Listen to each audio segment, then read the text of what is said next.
And good afternoon. It is Friday, August 28th. It is 1:02 p.m. And we are continuing our conversations with the candidates. It has been a busy week. We have spent 23 hours or 24 hours with approximately 23 or 24 candidates. And we are trying to get them all packed in and help you stay as informed, get informed, be informed as you can leading up to the September 8th primary. We are heading towards District 72. We are in Portsmouth, Middletown today, but first we have to stop and pick up Frank on the way. Oh, thank you. I was out on the road with my thumb out, so happy you picked me up. And happy to have you here. And I was just laughing at our little award-winning thing. Frank, last night we brought home the award for the third year in a row of Best Local News Blog Statewide by Rhode Island Monthly and Rhode Island Monthly readers. Yeah, I think it's great, Ryan. I think it's much of the credit goes on your shoulders, but I also think we've got a good crew of people that are out there doing a lot of stuff and doing a lot of good columns, a lot of good coverage, a lot of good arts. So really, really proud to be part of this.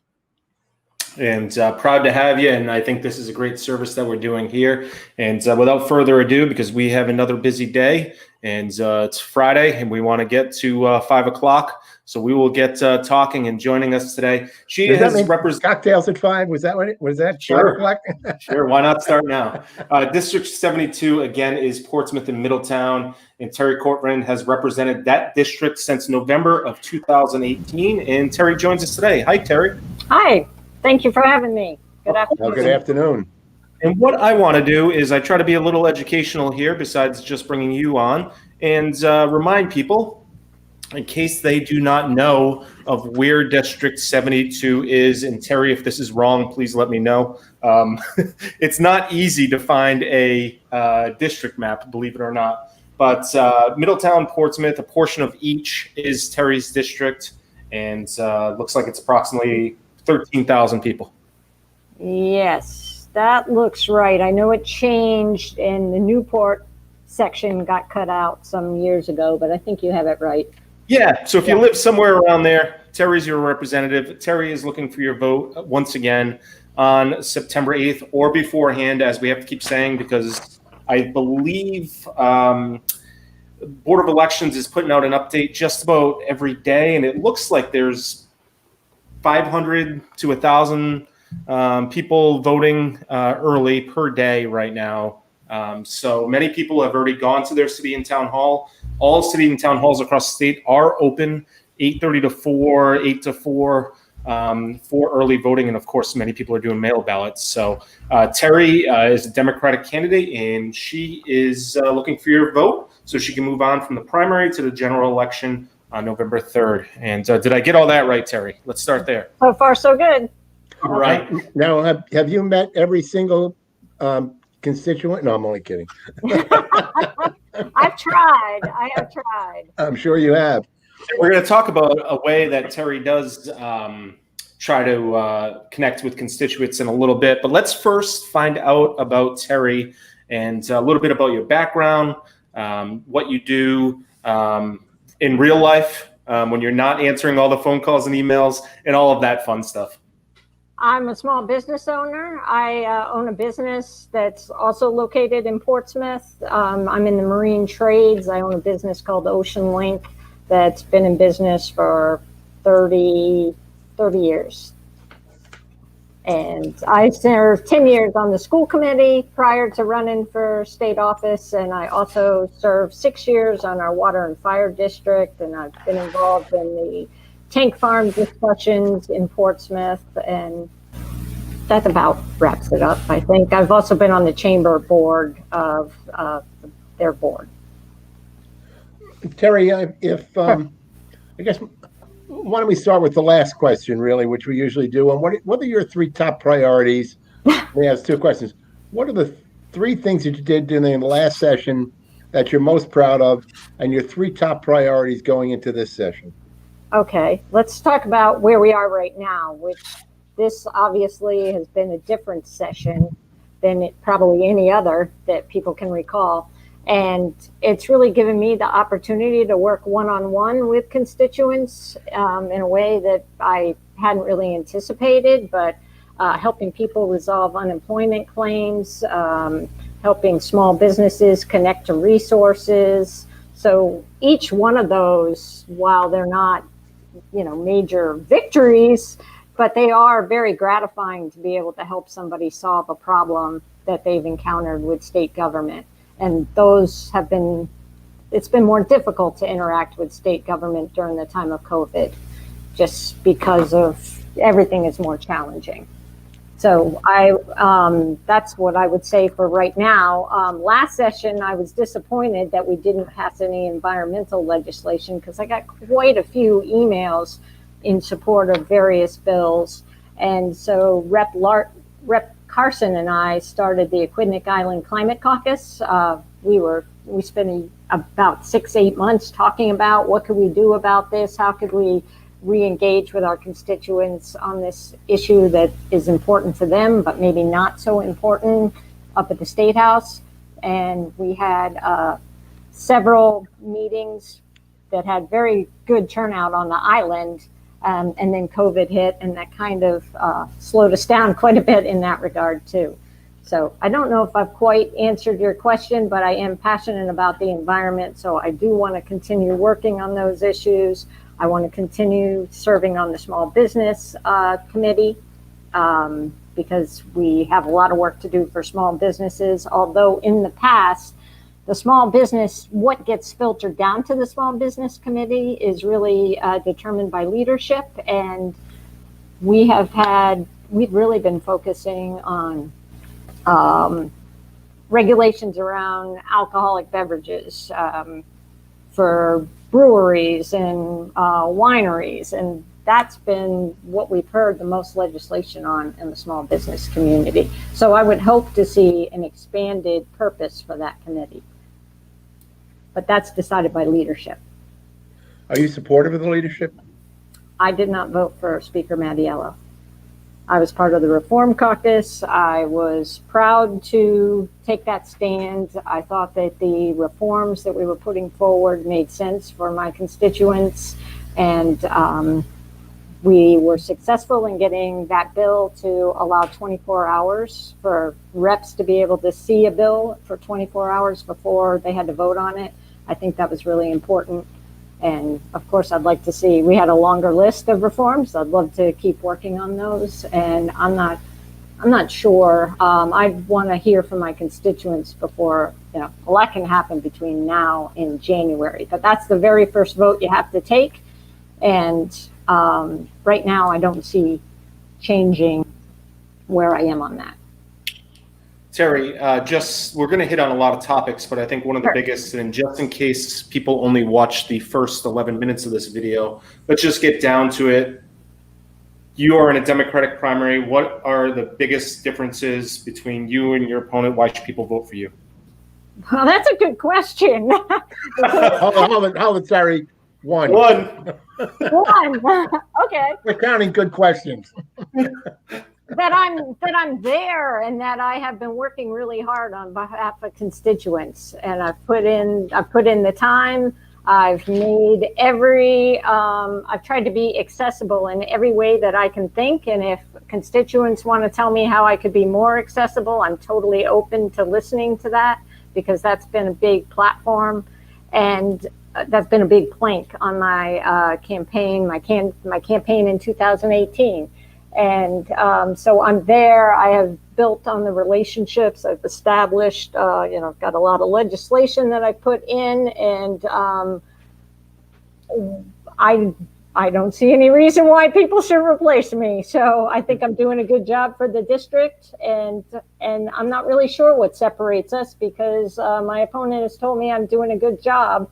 And I'm not really clear exactly what, he would do differently. Terry, you consider yourself a progressive?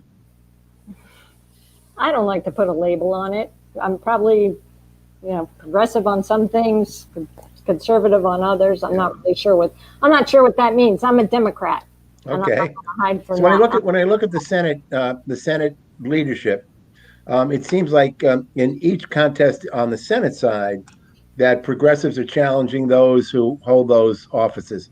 I don't see it as much on the representative side when I take a look at it, but I wonder if, and I don't know much about your opponent, whether you view your opponent as coming down one way or the other, and whether in fact even you see that as the speaker and his group, trying to make sure that they get the support. I don't know. You can, when you do your report on campaign finance, you'll be able to tell me that. Okay. So I don't know. Yeah. I don't know that is the case. I know that my opponent is passionate around the issue of people with developmental disabilities, and I have a bill that one of my priority bills has been a bill for disabled parents, and I've been working with the DD Council, their legislative liaison on that bill for 2 years now, and that council has brought me other legislation. So I have been very responsive to that community, and I'm totally connected there, and am supportive of the things that my opponent is passionate about. So, Frank, before we fire off at some of your questions, I want to talk about the hottest TV show out there. It is live and it streams, and the ratings are through the roof. They surpassed both conventions over the last 2 weeks, and that is a thing called Talks with Terri. It's I started these in a coffee shop during my last campaign, and I was alternating between a Middletown coffee shop and a Portsmouth coffee shop. One Wednesday morning a month, I would just be available. I'd advertise it. Now that we can't really do that, I moved them over to Zoom, and I've gotten much more traction on Zoom. I'm not sure I'll go back to the coffee shop, although Anna D's and Custom Coffee House might be disappointed about that, and they're great locations. But I've been fortunate to have Seth Magaziner join me. I've had Secretary Nellie Gorbea. I've had Deputy Commissioner Anna Riley from the Department of Ed. And my last one was with Senator Jack Reed. And it gives my constituents an opportunity. They're open to the public, so you don't have to be a constituent to log in, but it really gives them an opportunity to interact in a very intimate setting like we are right here, and ask questions and learn. And I always learn something, so I think it's been great. Not to toot my own. Yeah, what are the key issues that your constituents are talking about? Well, all constituents are very concerned about reopening schools. So, and how that's going to work, and the details. So they want more information, and that one that we did with Anna Riley was probably a month or so ago, and so a lot of things have changed since then. But they just wanted to hear from her what RIDE was thinking about reopening. And so that's what we talked about. With Seth Magaziner, people had questions on small business. Some people were asking about the pension fund, just the general state of the economy, asking for his opinions on that. With Senator Reed, I had somebody ask him about racism in the military. That one he really responded to quickly. I thought that was the most interesting question. And we talked about road financing, how he's been able to bring money into the state, and the difference between earmarks, what he used to be able to do years ago, where he could actually direct the money to a particular project, where now it has to go right to RIDOT, and RIDOT determines, and the State Planning Commission determine what projects are prioritized. And some of the money he's brought in is specific to bridges. So he explained all that to my constituents. So, and we talked about voting with Nellie Gorbea. Yeah. And that's a big deal. That's something I'm going to be following next session, should I be reelected. Rep. Chris Blazewski had a bill in that would allow voters, if once they're 65, if they choose to request a mail ballot, that they could also ask to be automatically put on a mail ballot for every election, so that they didn't have to fill that form out every single time. And I think that's a great idea. I sent out mail ballot request forms to a list of voters, not all 14,000, because I didn't have the money in the campaign account to do that. But I had one elderly woman send her form back to me, and it's too late. So now I need to go find her and bring her an emergency ballot. But really, she's 90 years old. She checked off that she's infirmed. She's being disenfranchised in a way, and she should really just get a mail ballot automatically. She shouldn't have to go fill out a form and then another form for the general election. Mm-hmm. So I think we make it really hard for voters. And I know that I know the Secretary of State has wanted an even earlier primary election than we have, and it was set in early September. Would you support that?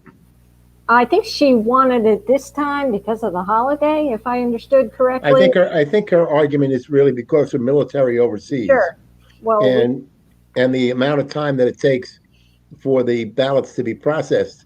So we're needing to try and allow for even more time. Yeah, she made a strong case for it, so I don't have any reason to not support that.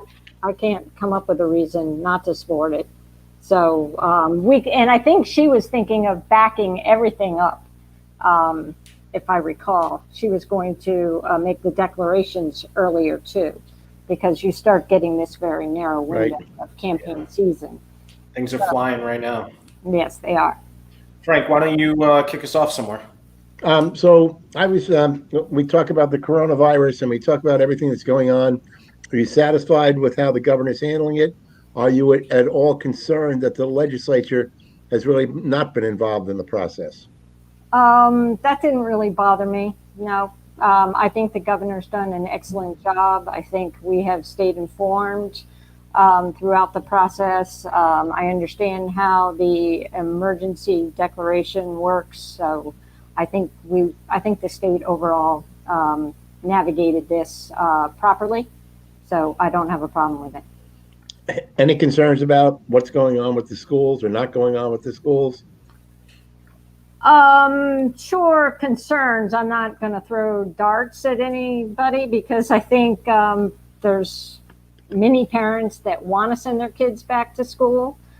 I think everybody is concerned about what will happen when we do that. And to be honest, every person that I've talked to so far around education thinks that we will be going back for, probably a limited period of time, and that we will end up back in the distance learning mode.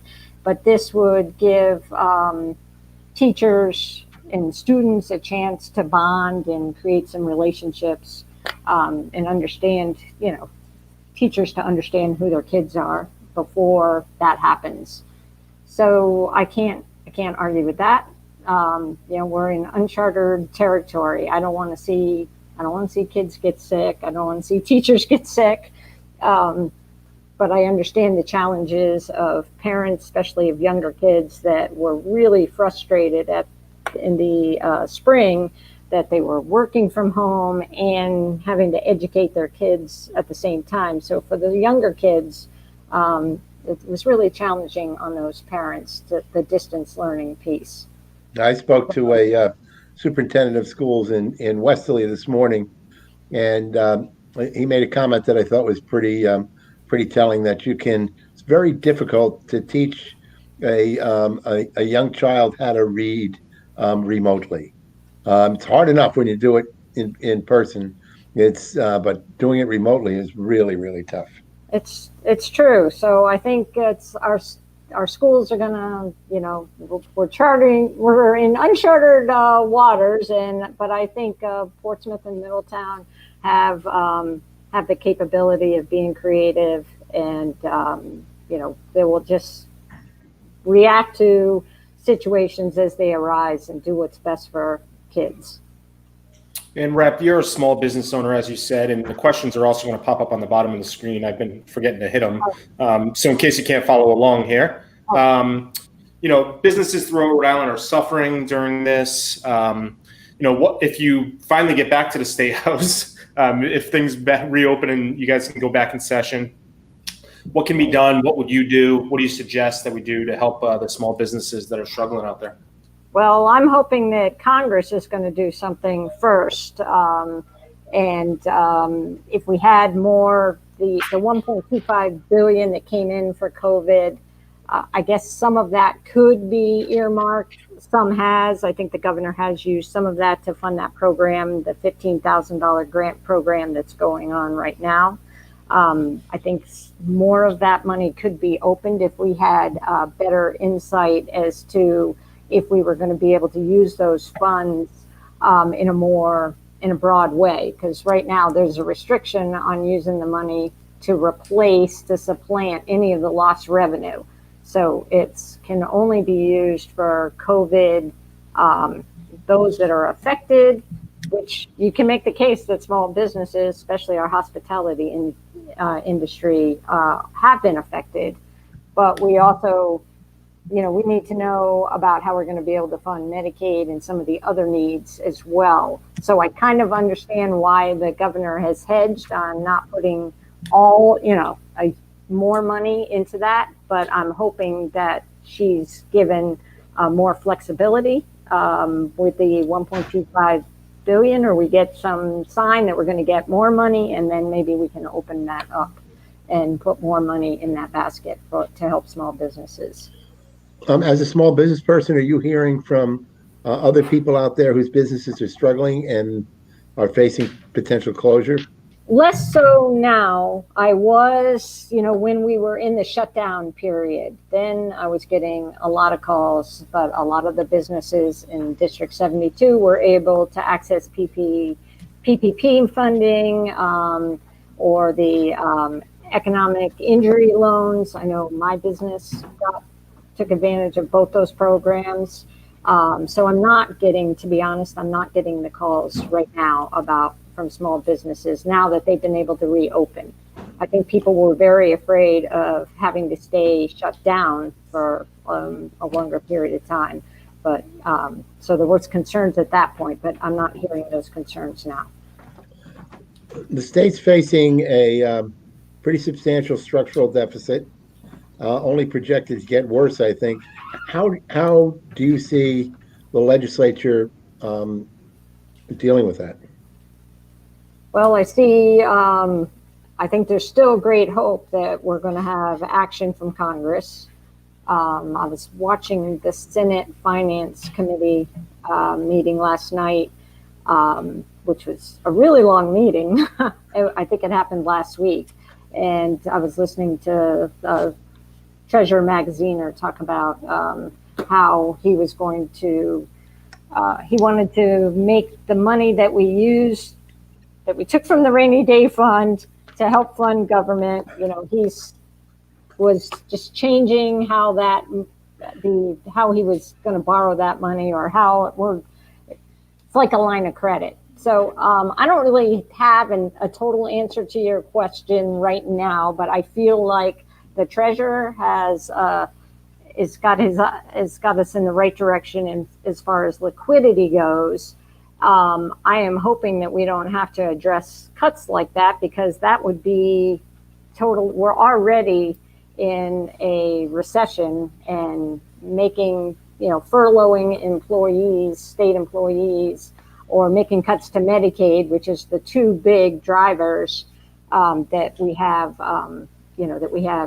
the possibility of doing. I don't like either one of them. So I am really hopeful that we can find another way that we don't have to make those cuts, because I don't think that helps the state at all. I want to piggyback on that just one moment, and then I'm going to, jump over to Ryan here. But the car tax, which was the speaker's program, and we're, I think, in the third year of that, headed towards supposedly elimination. It takes revenues from the towns, and the state is supposed to reimburse the towns. Right. Are you in favor of continuing that? And if so, do you have enough confidence that the state is going to be able to continue to reimburse that, or eventually it becomes a burden for the towns?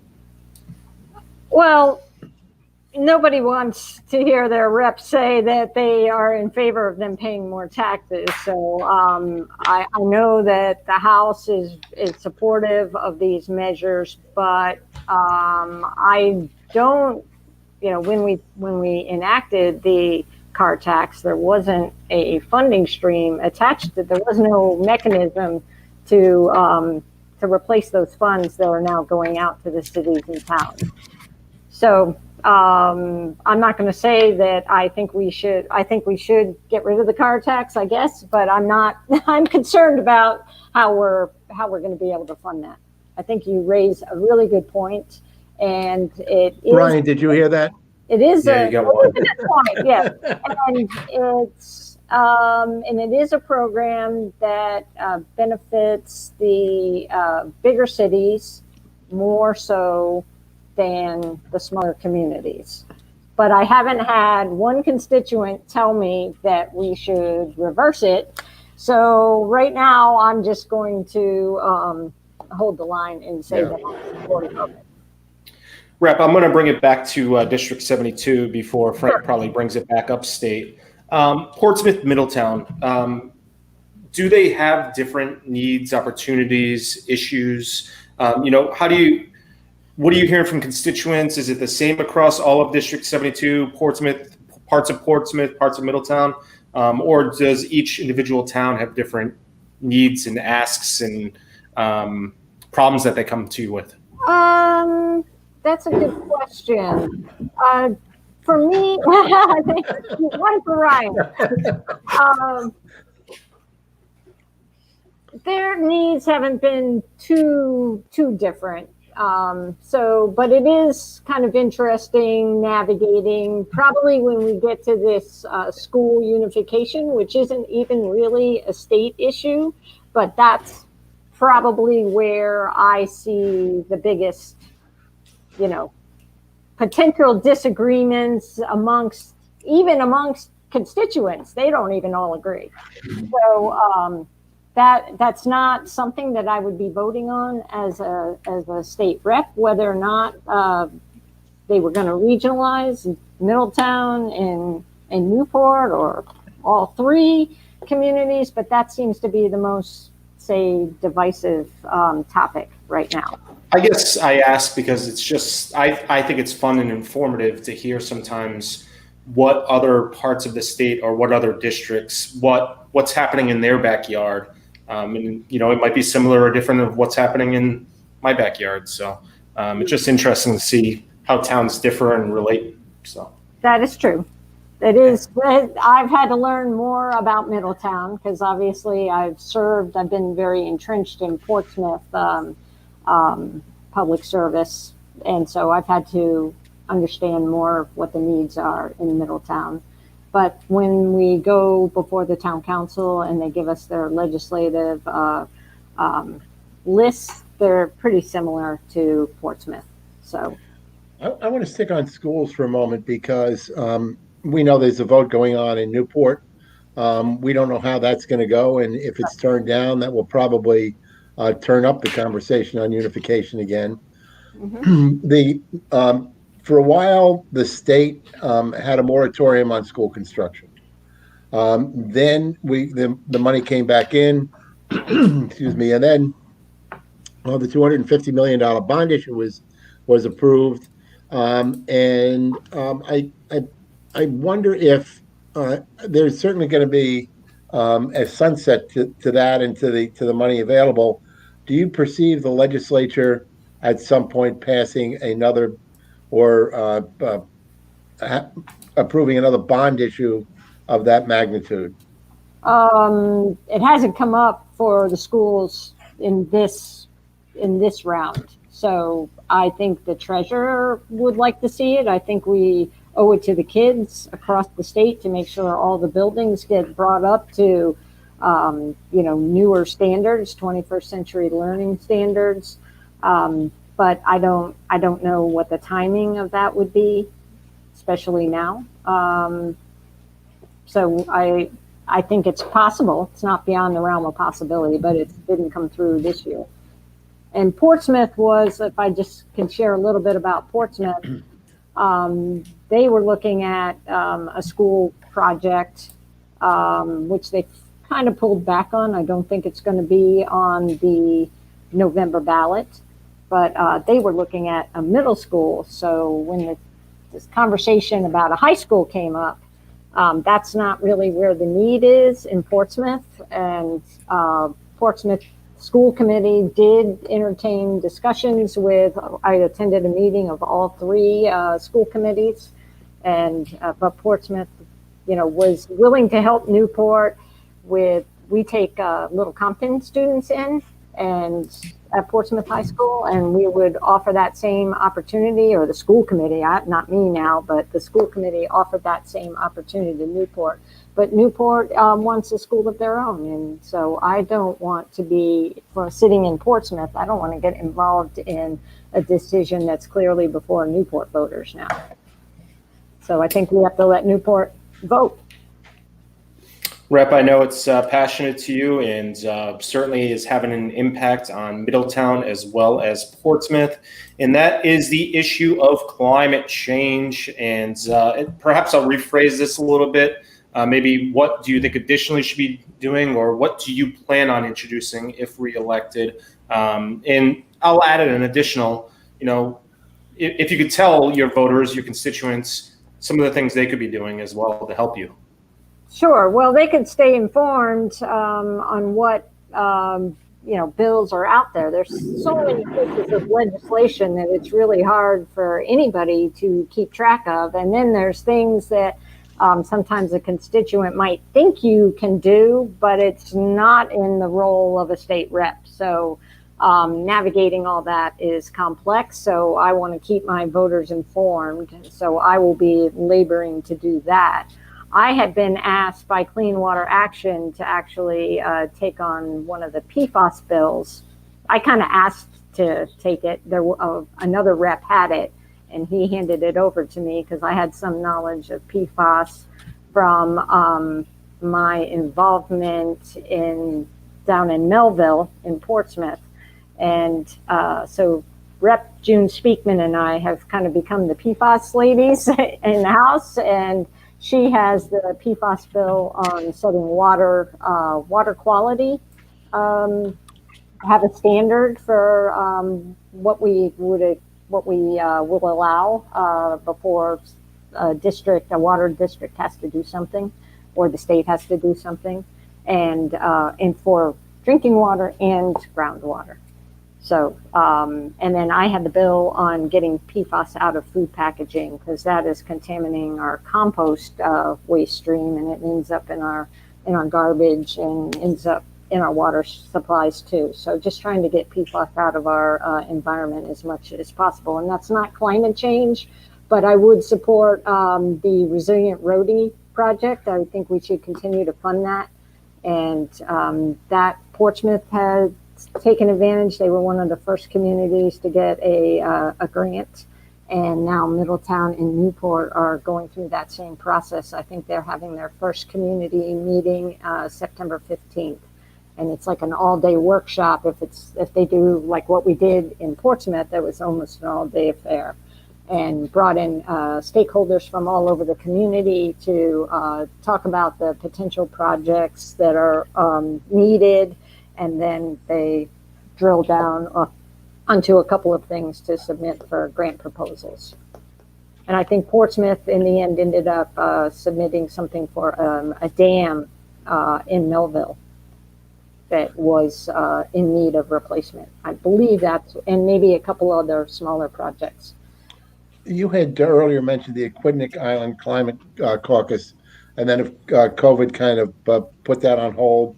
Is anything happening with that? And if not, what are your plans for the future with that? We did have our first online meeting. I'm not sure, it wasn't, you can watch it live, so we recorded it, so it is out there. I'm not sure if we picked the right time because our attendance wasn't as high as I would have liked to have seen.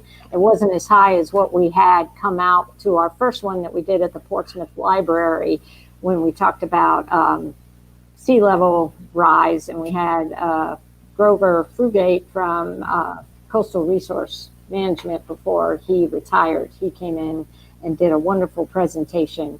What we talked about on our online one a couple weeks ago, was the carbon reduction and where the state was going, to inform people about how what the programs are and what the possibilities are going forward for carbon reduction, transportation, heating sector.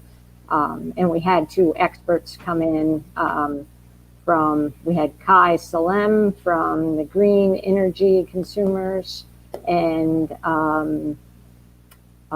we have another woman from the Conservation, and I forget her name. Her name's Susan, I believe, but I don't have her name in front of me. But they did a wonderful presentation, and it is available online, and my constituents could watch it. And I should have made a note of the names of who we had on, but I'm sorry. It's all right. If you want to forward me the link, I can include link to it, or Frank. Well, we talk about the budget, so here's one that a lot of people say will help the budget, and that's legalizing marijuana. What's your position about that? And I think it would help the budget. I didn't run on it, so it's never been a big campaign issue, and people are mixed on it. I know the prevention coalitions don't want to see. They're concerned about kids having access to marijuana, but I think we're a little bit naive to think that that's not already happening. And I see what's happening in Tiverton, and I actually see what's happening right in Portsmouth on 420. Why on 420 does everybody automatically need to go see the medical marijuana provider to the point where the traffic is backed up on West Main Road? So I think we should, the devil's in the details about how it's done. I might have feelings about how it's done, but I think we should consider it because it is a revenue stream. And I think younger people are moving. The younger constituency are supportive of it too. Rep, you mentioned West Main Road, so let's flip over to East Main Road. And certainly, lots of news about maybe a diet for East Main Road.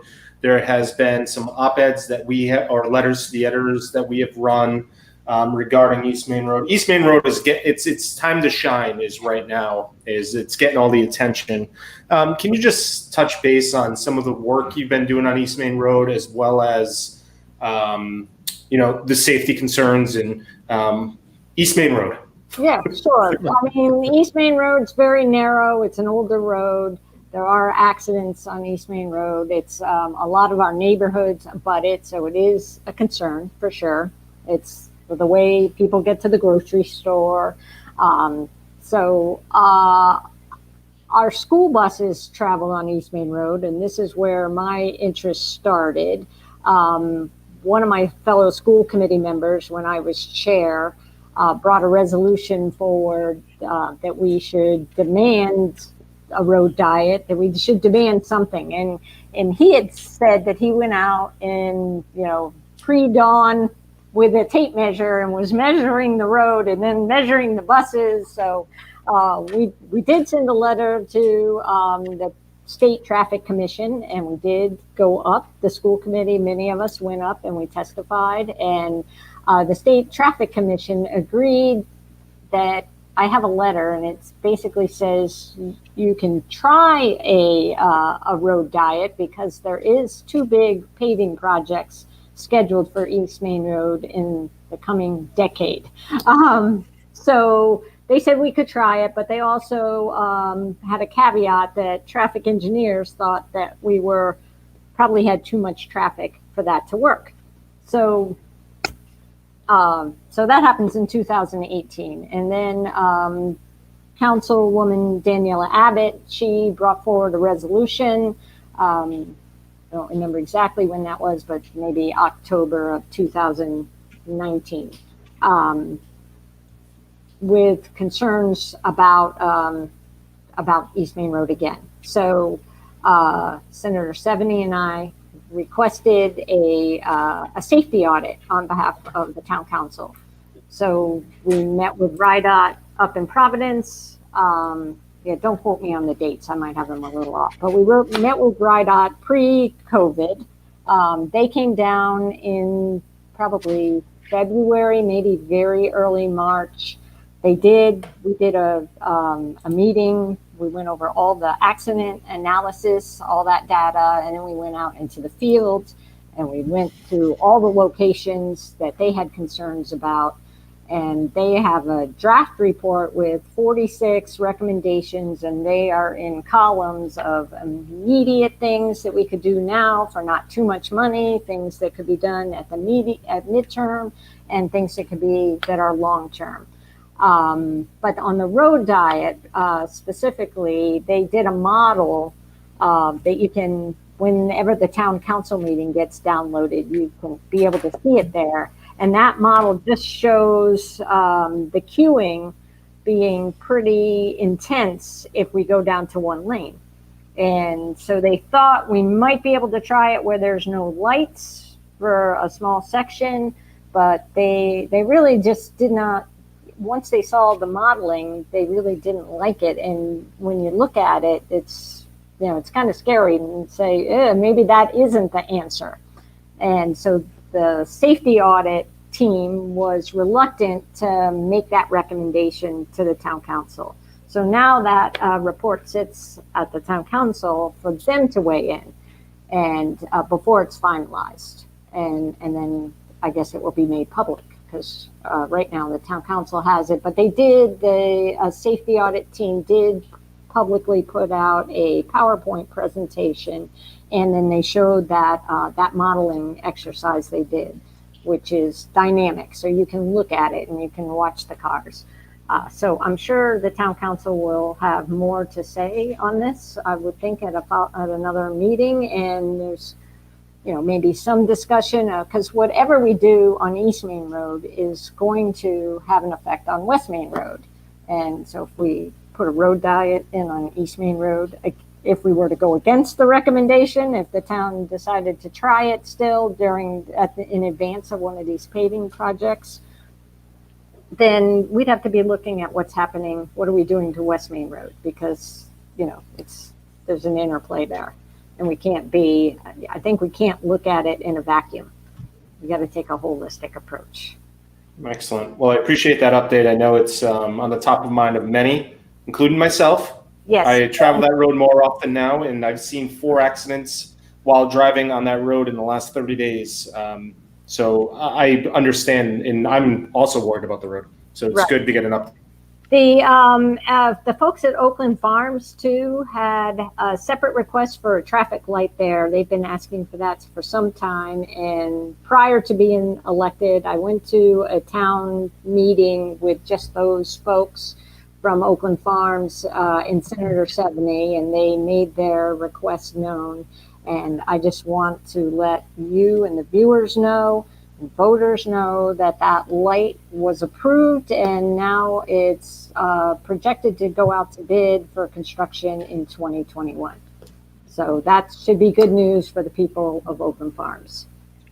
So I want to drift to and stay on infrastructure, if you will, to a bit. Rhode Island has this habit of, we collect money for particular projects, and then somehow it gets diverted into that black hole that we call general fund. So that happened with the 911 money.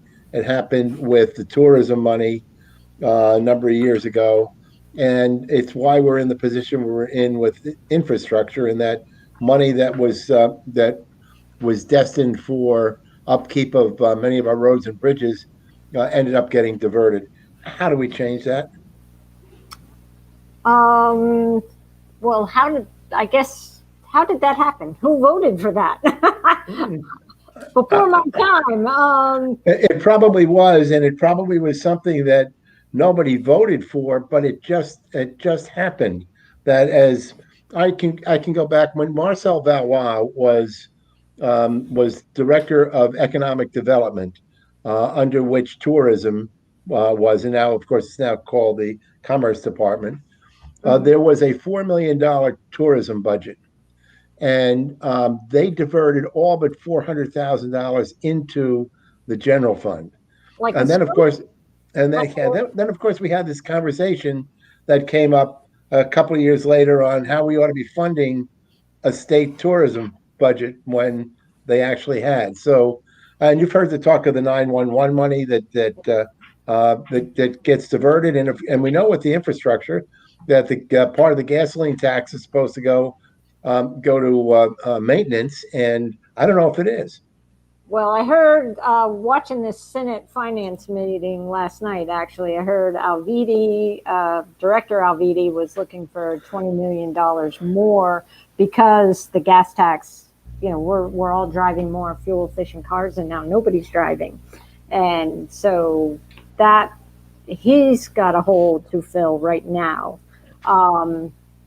I wonder, I don't know what happened back then, but just talking to Senator Reid, he was so specific about the money, coming in for bridges that, it would make, I guess we need to audit more carefully, I suppose. I don't really know who made those decisions, so I don't want to take responsibility for them. And you've only been there since 2018. Now, I did hear a lot of talk about scoops, and it is kind of interesting that we're scooping money out of departments, and then those same departments are coming and asking for funds like through bonds. So we're bonding more money for, say, the infrastructure bank, but yet we're coming in and scooping money out of the infrastructure bank. So that's a little, that is something that I will be paying closer attention to. It's a complex system. It's a big system, and it takes, you gotta figure out what pieces to be watching for. Yeah, I want to jump also to something similar, and when you mentioned about the bond issues and everything, it makes me consider the quasi-public agencies that we have around the state. The Airport Corporation, I think Commerce Department is quasi-public. There are some others, probably the Infrastructure Bank, and as I recollect, what the real purpose of quasi-public was to make it easier for these organizations to be able to qualify for certain bonding, but then it sometimes got a little bit more convoluted, and people felt that they didn't need to necessarily be responsible to the public. Do we have too many quasi-public agencies? Fair question. I'm not sure that maybe I have to do a little, I'm not sure what too many is. I did go do a tour of Quonset, and that seems like a magnificent project. I heard one of the other people running for state rep talk about, maybe doing something similar at the tank farms. So I think there's a place for those, but I'm not sure how to weigh in if there's too many of them. I don't know how to do that. Or maybe not enough oversight. I'm not really sure. I mean, I've been supportive of the Infrastructure Bank. I think they're doing a good job, and if they're bringing money in, if they are able to be, to self-sustain their operations at least, maybe not all their projects, then I think that is a good thing. But maybe we're not, going in and taking money out of them that they're relying on to put into the black hole, as you call it. and then putting them in a position where they have to go back out and borrow again. I don't know if that may not make sense. Maybe we're not being totally straight with, with the budget in that regard. That doesn't seem like a super transparent way of doing it. Yeah, and it may not be as much of an issue today as it was a number of years ago, but that's for maybe a discussion on another day. All right, that sounds good. Rep, We have to come back and talk about that again. yes. Is there a need in District 72 for more, need or call for more development, jobs, businesses, anything like that? Do you hear that from constituents? That we need, well, I think everybody wants to see more jobs anywhere, but I to be honest, I don't have people calling me telling me that they need a job, but I haven't really quite heard that. I've heard some businesses be concerned about minimum wage and what that would affect that would have on their ability to stay in business. Really just one or two. I've heard, just the state of the economy be a concern, but I haven't heard of people wanting. I haven't really heard what that question. I haven't heard it either, but I was wondering if we do in District 72. One interesting thing that is going to be happening, I believe, is there was an announcement for the 401 bridge technology. Am I getting the name right, Ryan? You're close. I'm looking it up right now. Look it up, because that's coming to District 72, and I think that's a great opportunity. That's going to be, that will hopefully incorporate RIMTA and their composite industry, and I think that's a great opportunity for expanding industry, incubating industry even. 401 Tech Bridge, the Rhode Island delegation announced on August 14th a $2.3 million grant to open it in Portsmouth. It's a new advanced materials and technology center. They'll facilitate industry connections, research, and workforce development. Right. So there we go. That could be great. That could be part of our wind. Hopefully that's part of our upcoming wind farm. Manufacturing, and as we put that new wind farm out in the bay. Because it looks like it will create 400 jobs according to the press release. So we'll see if we can find workers for the 400, because I can't find workers. It's not that. So that will be. It is amazing. I was in a store earlier today. Signs all over the store looking for employees. Yes. Yeah. I think that's. To me, that's what I've been seeing more is the ability to people can't find people. Right. My final, I guess I might have two more, but it goes with my last question. And, it's probably the question that people care, maybe, how to make it more attractive and affordable for all, District 72, for families, for seniors, for all, some of the ideas you have, some of the things that are in the works, perhaps. Well, this is in the very beginning stages, but I've gone with the town administrator. I've gone out on one field trip with a couple of town councilors, and I recently went on another field trip with our town administrator and Senator Semonelli, and we went and looked at church community housing projects over in Jamestown and what they're doing. And, these are decisions that the town council is going to make. But we do have a couple of pieces of property that could potentially, we could work with community church housing and convert those properties into either affordable condos or affordable rental properties, or maybe even single family homes, depending on which parcel. So I do think that the town is looking at that in Portsmouth. And I know also in District 72 that Middletown is looking at senior housing next to their senior center in that old school. I'm not exactly sure where that project sits right now. I've been hearing about that percolating for a while, But I think church community housing has a really interesting program, and I'm hoping that the town council will get involved with them and make a decision so that we can, I hope that's not me, that we can make a decision of bringing some more affordable housing, because that is clearly a need. One more area I wanted to go to, and that's to Yeah. the Black Lives Matter movement, to the racial tensions that are around this country, and that clearly we are not absolved from that. Nope. Where do you think we are in Rhode Island? What do you think we can do about it? Well, I think it exists, so I think we need to be paying attention to it. I did have a couple of constituents reach out to me from Portsmouth. In the end, two of them, we couldn't coordinate schedules, but I was able to set up a meeting with the chief of police just a couple weeks ago, and the one constituent that was able to attend, and we had a very long and frank discussion about how operations in Portsmouth, and I came away feeling pretty good that they have very high standards for in picking out new employees, for the work, the standards that they require of their police officers.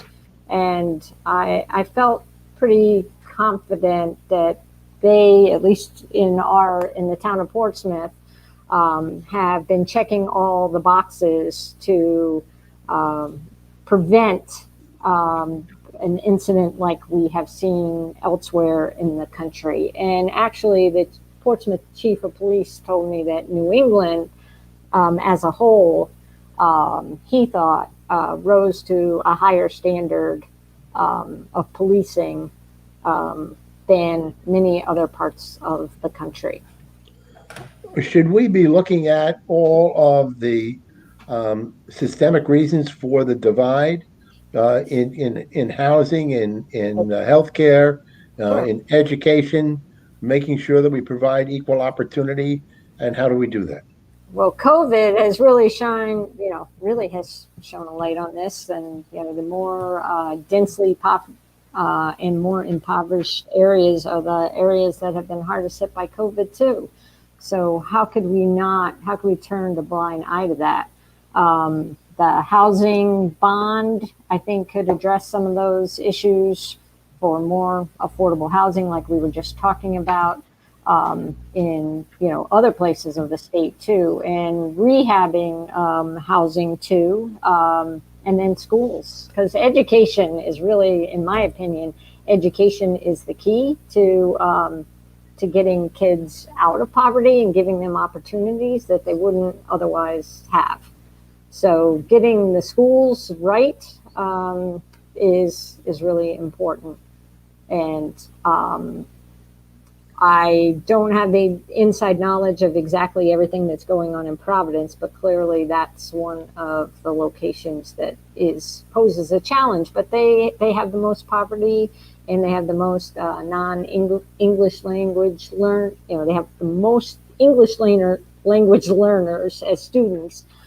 Newport has a pretty big population of English language learners too, and that does put a strain that strains budgets. But clearly that is something we have to address if kids are going to become educated. And now we have the distance learning divide too. With broadband, not every kid has broadband. I feel like the kids in District 72, for the most part, are very fortunate, because most of them can probably do their schoolwork from home. But if you're a student, you have to take your student to a library to log into a hotspot. That seems to put a whole nother level of challenge. That Mark Garso, who is the superintendent of schools in Westerly, told me a story this morning that was that talked about incredible spirit on the part of a young man, but was incredibly disheartening. And he talked about this one high school student last year during distance learning. They had no internet in his home, and he would go out and he would sit on the stoop of a restaurant that had an internet connection, and that's how he would deal with distance learning. a horrible situation, a multilingual house that the kid came from, a horrible situation, but there are a lot more like that. I'm sure. I'm And sure. that kid showed incredible determination. Right. So, when we talk about funding formulas, that's an area that we need to make sure is properly funded. English language, educational opportunities for students. That's a big component of the funding formula, I think. In special needs, making sure special ed is funded probably at a higher level than it is now. High cost special ed. That's always a challenge for districts. So it's all these things that we want to address are financial challenges. I feel, for the most part, District 72 is very blessed. For the most part, we're a very, I'm not going to say there's no poverty, but by and large, it's one of the more affluent areas on Aquidneck Island and probably in the state, for that matter. So when you get up to Providence at the State House and you see the needs that maybe aren't in your face right here on the island on a day-to-day basis, it does kind of take you back and make you much more aware of what the state's needs are as a whole. And I do feel some responsibility to that as an elected official. Rep, we have spent just over an hour with you. We have touched on a lot of stuff. Is there any issues, topics, any things that we did not touch on that you would like to talk about? We did go around the world. We did go around the world. Let me throw out one more that maybe we should touch on before we close, and that's the challenges that you're finding during this COVID-19 period in campaigning, and what challenges there are for you, and what are you encountering? Well, I'm encountering the volunteers. District 72 geographically is big. Volunteers don't really want to are not so enthusiastic about knocking on doors. And for that matter, some of my constituents maybe appreciate that. It's been a challenge whether to know. So I want voters to know. I've actually have a little note on my literature that we've left behind that, this is a difficult time, but if you want to talk to me, I'm happy to come back. I'm happy to call you. I'm happy to, Zoom with you, whichever, so it is a challenge, and I am trying to navigate it the best way with more mail and phone calls, but, you don't want to drive people crazy either. So I'm always to feel like I'm threading the needle with that because, some people, don't want you to call them. So, but I want voters to know that they can call me. I have a digital newsletter. I'm very active on Twitter and on Facebook. And so I try to be accessible in as many ways as I possibly can. And if people, have comments, please reach out to me. Contact information? Yes, all on, I have a web page. I have a Facebook page. I have a state rep Facebook page. Do you want me to send it to you? What? Oh no! Once we, if you can give it now, that people are watching. Well, my last name, terricortvriend.com. I think you can put in Vote Terri as well, and that will bring up my webpage as well, www.voteterri. Or you can spell it all out, terricortvriend.com. Both those ways. It does work, yes. You both do? Okay, good. Yeah, I was just making sure. Frank, from now on, we should have people tell a random fact about themselves. I'm on the rep's bio on the General Assembly. Yacht captain, holds a U.S. Coast Guard captain's license. I did. And a private pilot's license. So by land or by sea, she's going to get her campaign message to you. That's I'll right. bet you have a driver's license too. I do have one of those too, yes. For my electric Prius. Rep, is there anything else? I know I'm putting you on the spot that we missed. I don't think so. I want to ask the voters for their support. I have been working hard for the district. If they if somebody's got a priority that they think I'm not paying enough attention to, I have been very willing to sit down with people and talk to them. In fact, I do have another thing I just want to share too.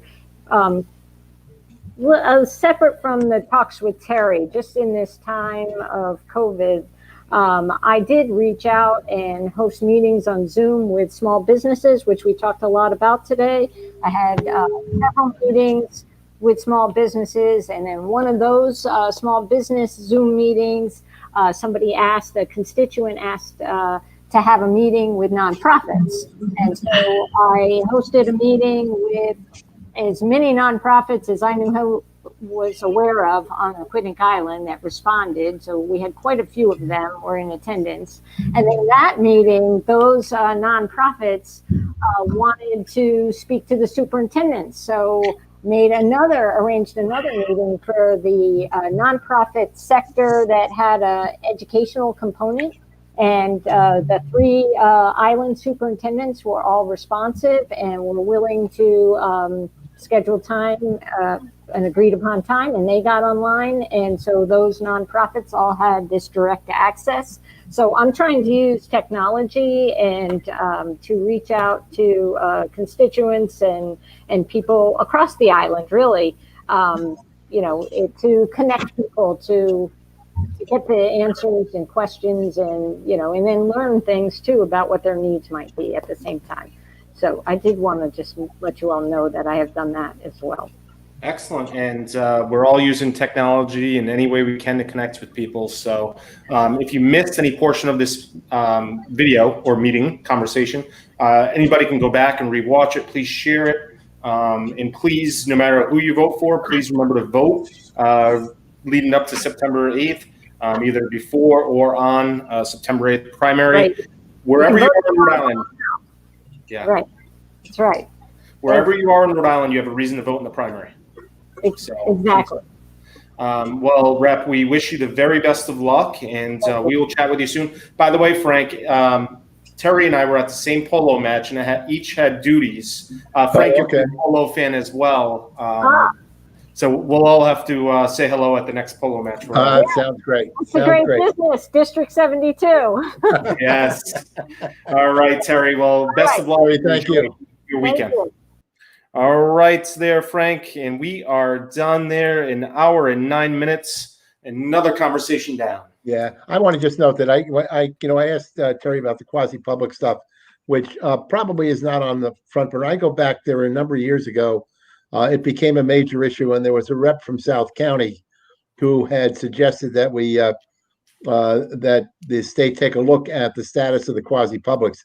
It might not be as big an issue, or may not have been visited, but you have places like the Airport Corporation, Economic Development, and so that was at one point an issue. Terri's been there since 2018, and probably has not been as familiar with, or there may not be an issue anymore. I was just more my curiosity. Yes, that's all right. Looking for your sample ballot. Want to look to see if you're registered to vote. Want to look in, find out who's running in your area. Vote.sos.ri.gov. Just Google Secretary of State, and you can find everything you possibly need for the upcoming primary. It's not too late if you missed the deadline to register for the primary to still register for the general election. So Secretary of State's website has all of that information, vote.ri.sos.gov. Coming up at 3 p.m. in just 50 minutes, we are staying in District 72, Portsmouth, Middletown, and we will have Terri's Democratic opponent, Chris Semonelli, will join us at 3 p.m. here, wherever you're watching this, on our Facebook page, on our website, on YouTube. So it's an exciting day. We're crossing off District 72. A great opportunity. It is a great opportunity. And Frank, well, I'll let you get a 50-minute break, and then I expect you back here in just a short while. Don't be late. I'll be the one with the hat. All right. On behalf of Frank Prosnitz, as well as myself, I want to thank Representative Terri Cortvriend for participating in our conversations. Very important to do. It is, as just we talked about, very difficult year, tough to go door to door, and tough to pound that pavement with COVID-19. So this is how we are bringing the candidates to you, into your home, and we hope you enjoy it. Again, we will put this video up on our website where you can watch it and compare and contrast the two candidates that are in the Democratic primary. And feel free to reach out to the candidates. I don't know a single candidate that does not want to hear from you. So if you have a question for Terri, want to know more about anything she said, just shoot her an email and have a conversation. All right, we will be back at 3 p.m. with Chris Semonelli, who is running also as a Democrat for District 72 in Portsmouth, Middletown. Thanks for watching.